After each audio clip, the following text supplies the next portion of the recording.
Ja, Helena, hver svona fyrstu viðbrögð eftir sigur á móti Keflavík?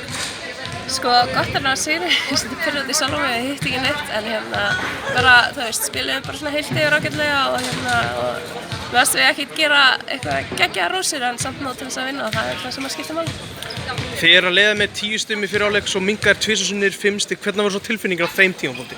Bara, þú veist, ég var eiginlega bara pirrað að við værum ekki að spila betra því að, þú veist, við áttum eitthvað svo mikið inni en þú veist, við vorum ekkert að fara að leiða að komast nær en það og við svona áttum bara að gefa aðeins meira í þetta og svona vera aðeins einbeittari og fannst að gera það ágætlega, svara þessum áhlaupunum. Það er ráða illa við Kiönu hjá ykkur, hvernig að spila með svona leikmanni sem að, já, í rauninni, kannski það er leiðilegt fyrir mér að segja, en mér finnst svona eins og þú getur svona leyft henni líka að stýra svolítið sýningunni.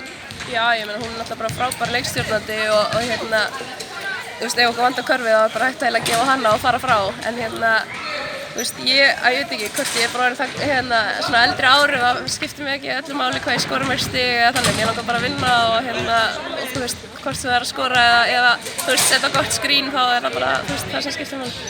Þú misstir einhver leikjum í desember, hvernig svona staðan á þér í dag? Bara öll að koma til. Ég held að það var bara akkurat rétt ákvörðun sem við gerðum. Ég hefði getað að spila í gegnum meiðsli og verið það hálf allt sísonið ef þá ég tók þessa pásu eins og við gerðum og líði bara miklu betur nú. Spilar það eitthvað inn í þessi meiðsli og þess að þú sért að koma tilbaka að þú spilar út þennan leik í kvöld? Nei, ég held bara að Darri vissi að ég var svo pirruð að ég var eitthvað að klikka svo mikið og svona vantaði kannski bara að setja eitt skot í viðbót til þess að geta svona labba sagt frá þessu svona bara upp á sjálfstrausti og þannig. En ég er bara það klára, ég mæti bara skota á morgun og svona stilli mig af. Það er ein spurning að lokum, þeir eru með nýjan leikmann Michelle sem er búin að spila 2 leiki núna. Hvað kemur hún með inn í liðið? Hún er alltaf bara frábær varnarmaður og frákastari og hún var alltaf bara óöfn í dag, villavandram og gat ekki beitt sér að fullu en þú veist að hafa svona stóran hóp eins og við erum með og æfingarnar eru þvílíkt hardcore og hún kemur bara með bara rosalegt búst inn í lið. Við erum ekki besta frákasta liðið, höfum ekki verið að frákasta nógu vel í vetur og hún hjálpar okkur klárlega þar. Það er ekki lengra, takk. Yes.